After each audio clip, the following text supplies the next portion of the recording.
And you're live. It's 5:05 and welcome into a Monday edition of the Carolina Journal News Hour. News Talk 1110 99.3 WBT. I'm Nick Craig. Good morning to you. Criticism on social media is rising this morning after a member of the North Carolina General Assembly posted a questionable video on her social media account. The controversy surrounds Democrat Representative Julie Von Haven of Wake County, advocating for the decapitation of President Donald Trump at a protest this weekend. On social media, she is accused of posting an image of a woman holding signage with the image of a bloody used guillotine. The words, "In this difficult time, some cuts may be necessary," and a prop on one end of the handle represents a beheaded President Donald Trump. This happening, being posted Saturday afternoon during the No Kings protest, one of the many taking place in the state capital, Raleigh, on Saturday. Yesterday afternoon, the representative did remove the video from her social media account, replacing it with the following, quote, "Yesterday, I posted a video on social media containing crowd photos from the No Kings protest in Raleigh. One of the images of the protester holding a sign was inappropriate, and I later edited the video to remove the photo." She continued by saying, "Let me be clear. I condemn political violence in all forms. My focus remains on bringing people together and fighting for values that matter to North Carolinians. Like so many, I was horrified by the violence in Minnesota. There is no place for that kind of extremism in our democracy, no matter the target, no matter the party." Her caption on Saturday morning, which again was about the No Kings protest in Raleigh, talking about the turnout and talking about the event itself. However, that image again drawing some pretty strong criticism this morning. Representative Aaron Perret, also a Wake County member, however, a Republican, wrote, quote, "This is why reasonable people are leaving the Democrat Party in North Carolina. This is a sitting state legislator who is publicly applauding the beheading of President Trump just hours after a state legislator in our country and her spouse were murdered in cold blood. Horrible." The North Carolina Republican Party commenting yesterday morning saying, quote, "Political violence should be condemned, not encouraged."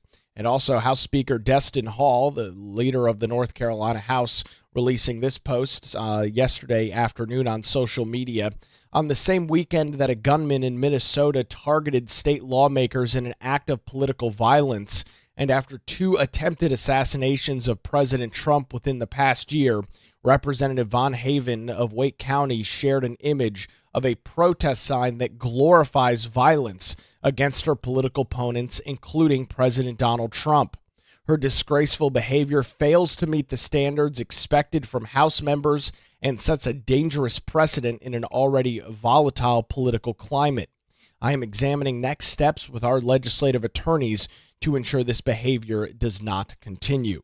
So some very strong criticism being levied at the General Assembly member from Wake County. The GA is back in session this week. The House is set to convene at 1 o'clock this afternoon, the Senate at 3 p.m., with a plethora of committee meetings taking place Tuesday and Wednesday. We will obviously be tracking this story throughout the week and provide any additional details and updates as we get them right here on the Carolina Journal News Hour.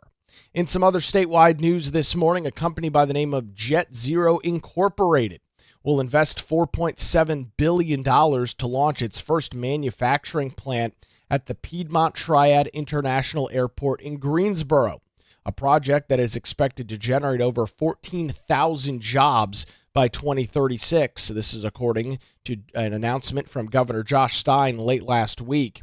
In a press release, the governor writes, quote, "I am thankful to welcome JetZero and its 14,000 good-paying jobs and unprecedented innovation to Guilford County. From its first in flight to now the future of flight, North Carolina and our skilled workforce is soaring.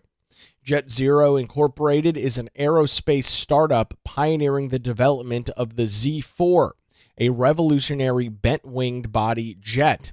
The design integrates the wings and the fuselage into a unified structure, allowing the entire wingspan to generate lift and improve aerodynamic efficiency. It was founded back in 2020, and it has established key partnerships with NASA, United Airlines, Alaska Airlines, and is a leading supplier and has leading suppliers such as RTX Corporation and BAE Systems. The company plans to construct a new generation manufacturing facility to produce the world's first commercial all-wing jet. In addition to that, JetZero will develop a state-of-the-art research and development center focused on composite structures. By harnessing advanced airspace technologies, JetZero's distinctive aircraft design aims to significantly reduce carbon emissions, improve fuel efficiency, and elevate the overall passenger experience. Tim O'Leary, the CEO and co-founder of JetZero, said in a press release, quote, "North Carolina offers the ideal combination of talent, infrastructure, and forward-thinking leadership to support our mission to reshape aviation. This facility is a critical milestone in bringing our all-wing Z4 to market. I applaud the leadership of Governor Josh Stein and his team, as well as the leadership of the North Carolina General Assembly and a whole host of local leaders and organizations for working to bring us JetZero to North Carolina, the birthplace of aviation." The company is expected to bring new jobs, including engineers, technicians, manufacturing specialists, and more. Salaries, of course, will vary based on the position, but the average salary is expected to be $89,000+ a year, which surpasses the Guilford County average, which is $60,000 right now. The new positions are projected to combine and contribute over $1.3 billion in annual payroll to the regional economy as a whole. However, the project was awarded a job development investment grant by the North Carolina Department of Commerce's Economic Incentive Committee. JDIG grants are taxpayer-funded incentive programs that have drawn some pretty strong criticism for allowing the state to pick winners or losers in the marketplace. Several past recipients have either failed to deliver on promised jobs or withdrawn from the program entirely, raising questions about the return on investment. Still, however, the state projects that over the grant's 37-year run, the project will add approximately $259 billion to North Carolina's economy. In return, the company may receive up to $1 billion in tax-funded reimbursements based on a formula tied to the projection of job creation, which is over 14,500 jobs, as well as investment capital.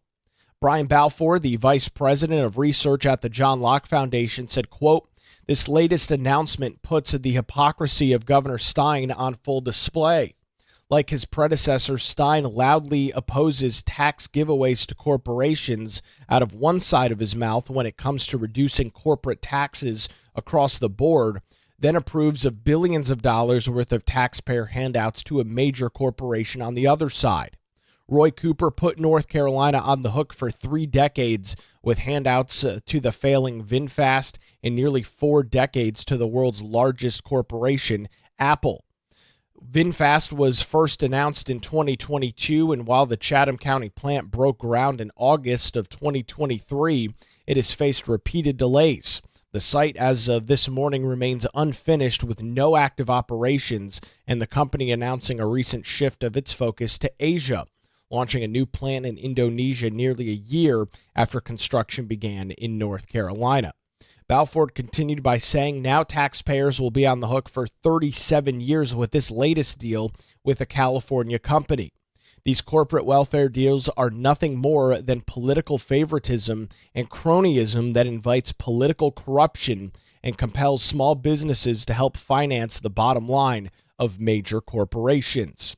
JDIG grants were also in the news last week. We covered details on Wolfspeed, an electric vehicle battery component manufacturer, which is dealing with some trouble. It was reported in the last month that Wolfspeed is expected to file Chapter 11 bankruptcy. Those details follow internal shakeups that the company underwent last November, including laying off 20% of its workforce. Greg Lowe, the president and CEO of Wolfspeed since 2017, stepped down in November of last year. Wolfspeed announced just recently that it will be laying off an additional 73 employees from its Siler City facility, which currently operates in Chatham County. The company is only eligible for state grant payments if it passes annual verification by the North Carolina Department of Commerce and Revenue and meets job creation and investment targets. If JetZero creates and sustains at least 10,000 jobs, it will meet the threshold for the JDIG transformation designation, making the company eligible to receive grant money for up to 29 years, provided it continues to meet some of its performance goals. So, some very interesting details on this company, JetZero, and the impact it could have here on North Carolina's economy. Plus, continued questions do swirl around the JDIG, the Job Development Improvement Grant System offered here by the North Carolina Department of Commerce. You can read some additional details, not only on JetZero, but some of the checkered past with JDIG over the last couple of years by visiting our website, carolinajournal.com, where it's now 516, News Talk 1110, 99.3 WBT. We will get a look at the roadways on your early Monday morning commute. A look at traffic with Boomer Von Cannon. Hey, thank you, Nick.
It's 522. Welcome back to the Carolina Journal News Hour. News Talk 1110 99.3 WBT. At a bill signing ceremony at the governor's mansion Friday morning, Josh Stein signed 3 new measures into law: House Bill 506, the 2025 State Investment Modernization Act; Senate Bill 155, the Social Worker Interstate Licensure Compact; and House Bill 50, which dealt with law enforcement officers' special separation allowances.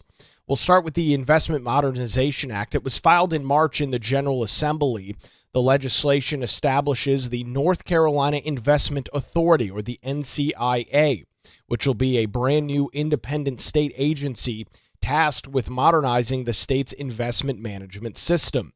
It will be governed by its own board of directors, and with that, NCIA will oversee the state's $129 billion pension fund, along with other public funds dedicated to things like retirement, education, and transportation. State Treasurer Brad Briner, who advocated for this legislation, said this is an important step in maximizing returns for North Carolina. He said at the bill signing on Friday, quote, "We have fallen short on the investment side.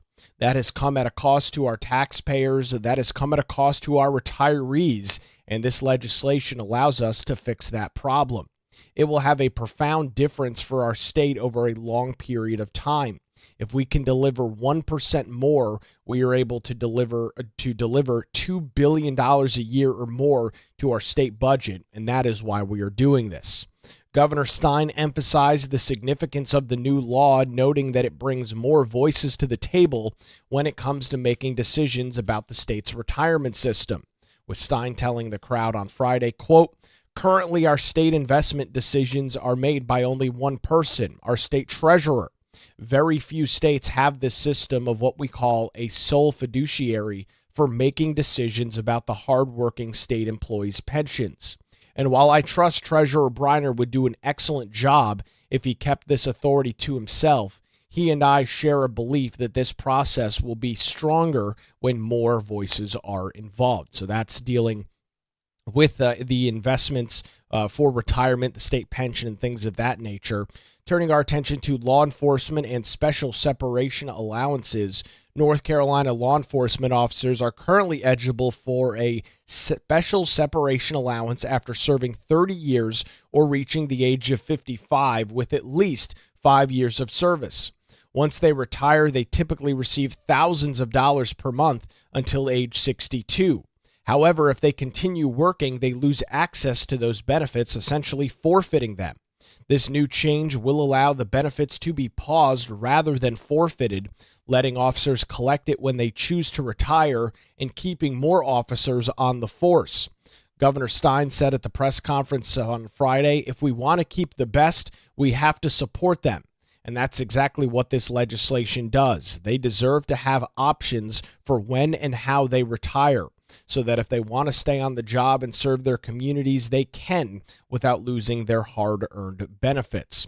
And finally, this Social Worker Interstate Licensure Compact, this was also signed by Governor Stein on Friday, and it's set up to make it easier for social workers to transfer their licenses to North Carolina. The legislation cuts red tape and streamlines the process for those licensed in select other states. The governor told the crowd that this law will enable our state to create an interstate licensure agreement with neighbors, including Tennessee, Georgia, and Virginia, to expand care to more people. I am pleased to expand access to services and help our social workers do their jobs, said the governor. He also signed 3 other pieces of legislation that were not mentioned during the bill signing ceremony on Friday, but were included in a press release from the governor's office Friday afternoon. House Bill 477, that's the retirement death benefit rewrite. Senate Bill 248, birth certificate for persons adopted, and Senate Bill 47, and as well as Senate Bill 477, which is a DNCR agency bill, also signed by the governor. There are a couple of other pieces of legislation that are currently sitting on the governor's desk this morning. One of the big ones, we covered it last week, Senate Bill 50, is a permitless carry bill. It has been sent to the governor. We were potentially expecting some movement on that Friday, but it was not mentioned in the governor's press conference. It was also not mentioned in any sort of press releases following the governor's announcement on Friday either. So still a couple of rather controversial pieces of legislation. Senate Bill 50, as we covered last week, would allow permitless carry for U.S. citizens ages 18 and older, but prohibit concealed carry in certain locations such as legislative buildings, areas prohibited by federal law, law enforcement facilities, and private premises with posted notices. That has been a big push in the General Assembly over the last couple of years. We are still waiting what is set to be a likely veto from Governor Stein. We'll be keeping an eye on his schedule and pass along when we get any additional details. We're on our website, carolinajournal.com, and right here on the Carolina Journal News Hour, where it's now 5:28. News Talk 1110, 99.3 WBT. We will get another look at the roadways on your Monday morning commute with Boomer Von Cannon. Hey, thank you, Nick and Kirk.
It's 5:35. Welcome back to the Carolina Journal News Hour. Don't forget that if you miss any of our program, weekday mornings right here on WBT, you can check out the Carolina Journal News Hour podcast, available in your favorite podcast app. Just hit that subscribe or follow button and you'll get a new program delivered each and every weekday morning.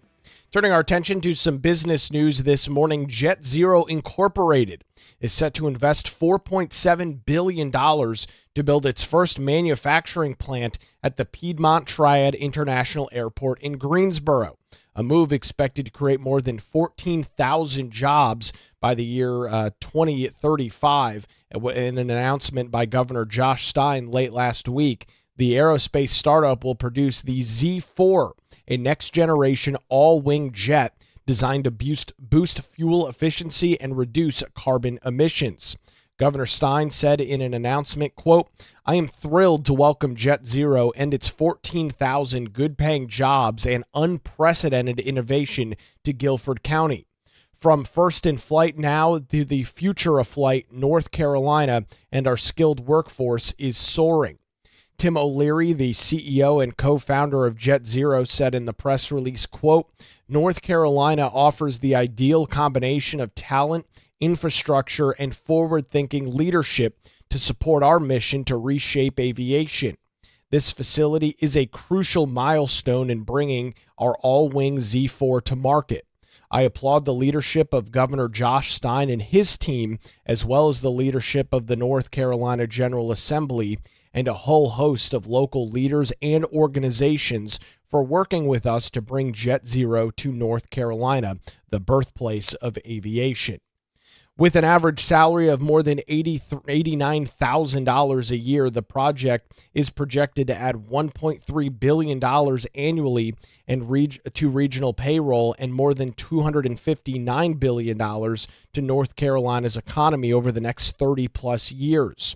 The project was awarded a Job Development Investment Grant, also known as a JDIG grant, which could provide JetZero up to $1 billion in taxpayer-funded reimbursements. There have been some criticism of the JDIG grant program over the last couple of years.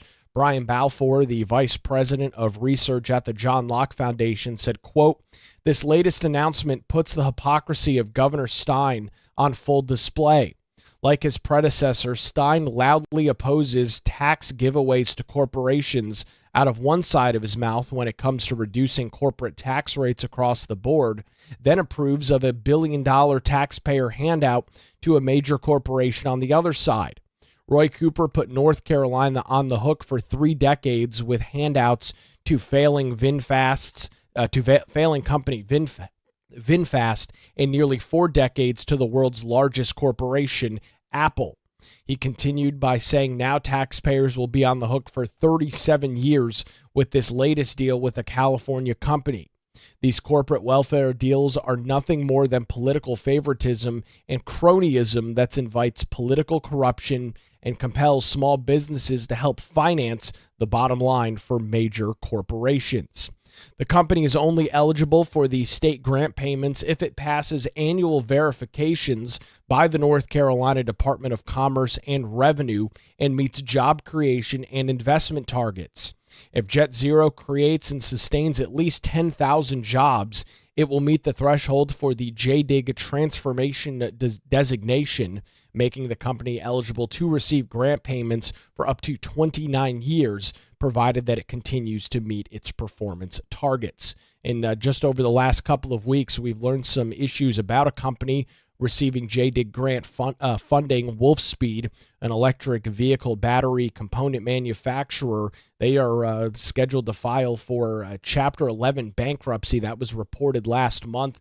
They released 20% of their workforce, laid them off back late last year, and just as of a few weeks ago announced that they were laying off an additional 73 employees at their facility over in Siler City. So there is very much a lot of criticism and concern over the JDIG grant system this morning. You can read more on JetZero Incorporated and some of the history of the JDIG grant program by visiting our website this morning, carolinajournal.com, Or it's now 540, News Talk 1110, 99.3 WBT. Wildfires have been in the news a lot over the last couple of months, really since the beginning of the year. We watched the devastation take place in January out in Los Angeles, and then as we headed into the springtime here in North Carolina, some major wildfires burning throughout the state as well. Joining us this morning, Katie Zender, CarolinaJournal.com, to go over some legislation being introduced in the United States Senate by U.S. Senator Ted Budd.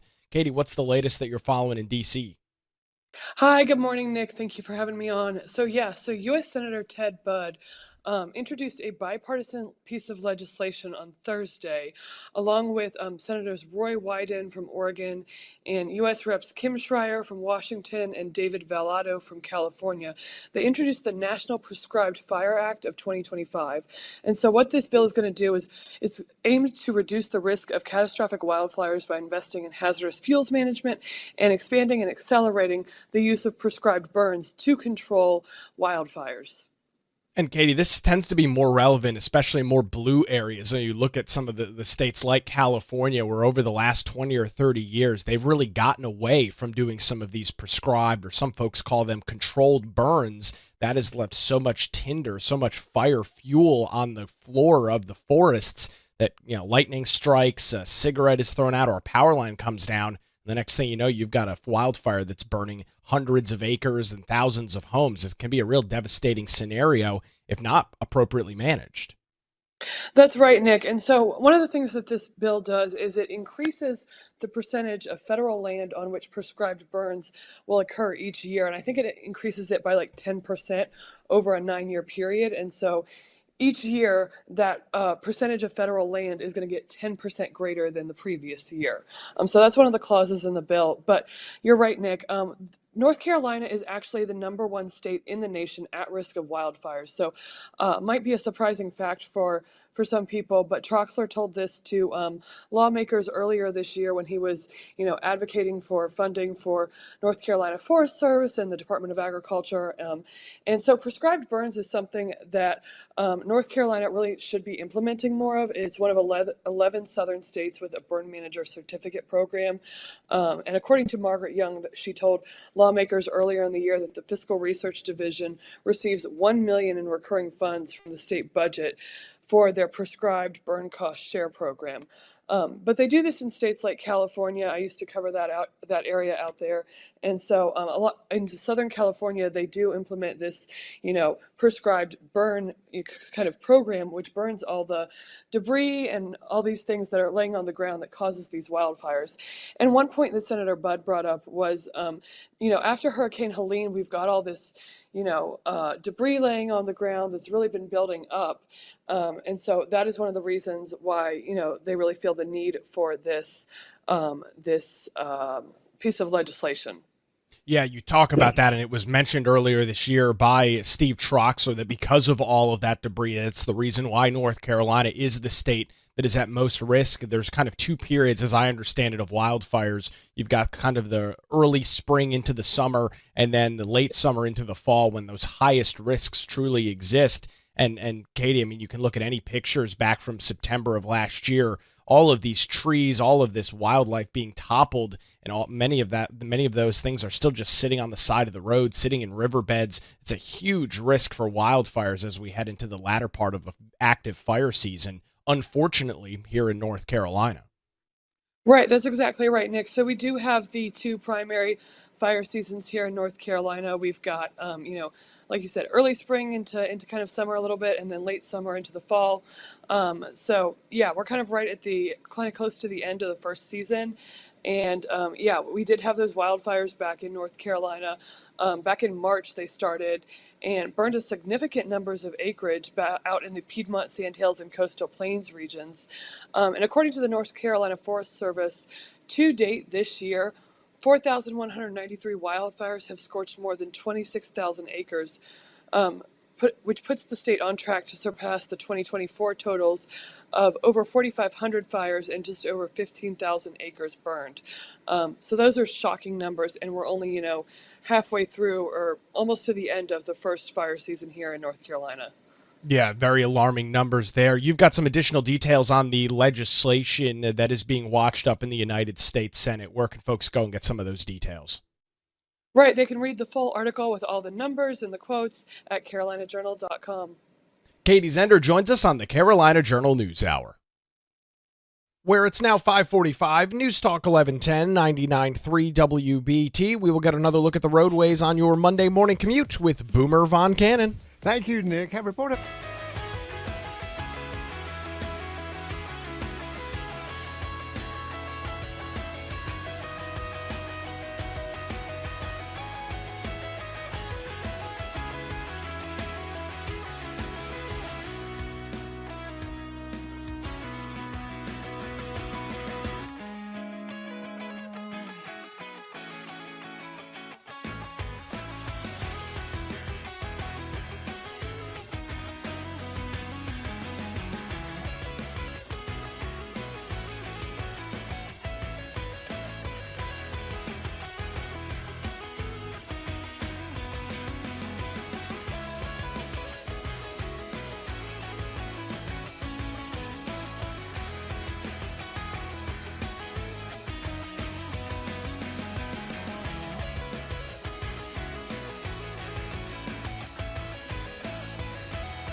Hot.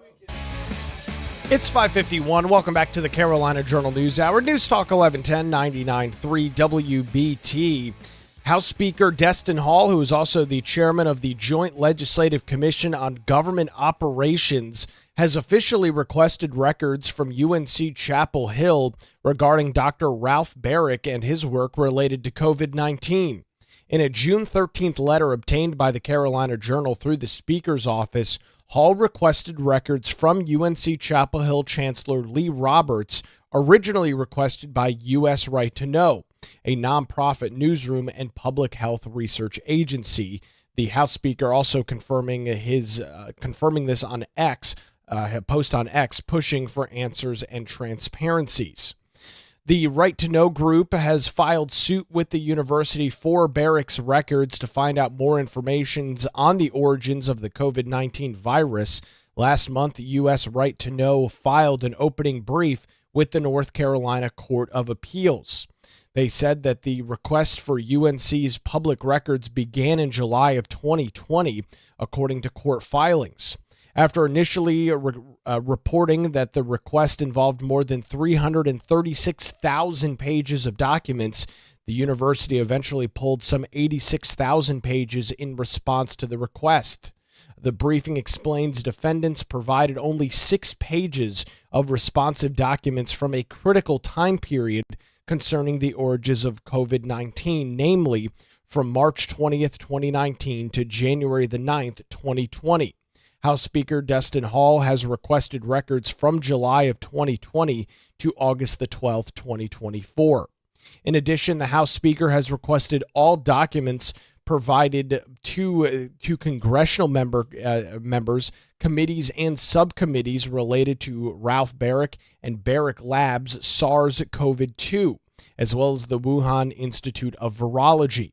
This includes, but is not limited to, materials shared with the U.S. House Select Committee on Coronavirus Pandemic, the U.S. Senate Health Committee, Education, Labor, other committees as well. He is also requesting all communications such as emails, text messages, meeting notes, calendar invites, or digital platform messages sent to or from any account connected to the Baric Lab, as well as accounts linking to the Wuhan Institute of Virology, EcoHealth Alliance, or the Defense Advanced Research Project Agency, also known as DARPA, from January 1st, 2018 through December the 31st, 2021.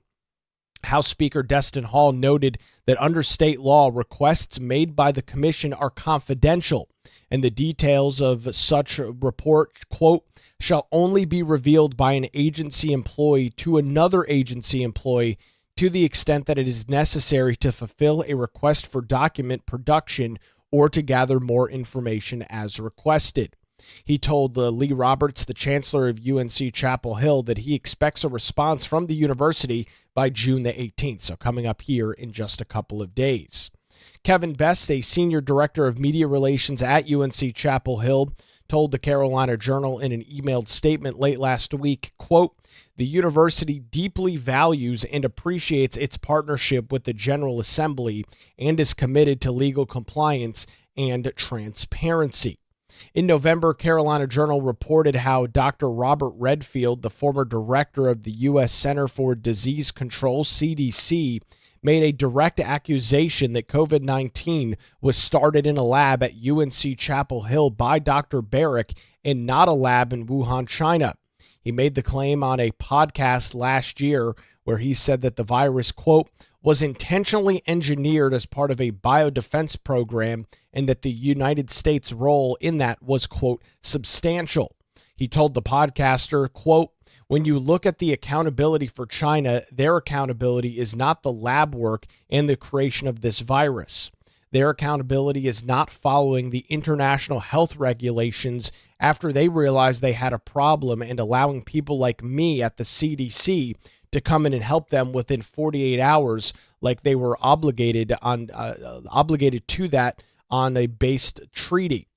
And went into some additional details on the things that he experienced back when he was leading the Center for Disease Control and Prevention Last month, President Donald Trump signed an executive order banning federal funding for gain-of-function research abroad in countries like China and Iran. It also blocks U.S. dollars from supporting foreign projects that could lead to another pandemic and gives U.S. agencies the authority to review and end funding for any biological research that could pose a threat to the nation's health, safety, or security. Woody White, who sits on the UNC Board of Governors, told the Carolina Journal in an emailed statement that he commends Speaker Hall's efforts to learn more about COVID's origins, noting that, quote, like many others around the world and especially in North Carolina, I have followed this issue very closely, especially some of that testimony before Congress. We've got a lot more details on this very interesting story coming out of House Speaker Destin Hall's office. You can read those over on our website this morning at carolinajournal.com. That's going to do it for a Monday edition of the Carolina Journal News Hour. We're back with you tomorrow morning, 5 to 6, right here on News Talk 1110 and 99.3 WBT.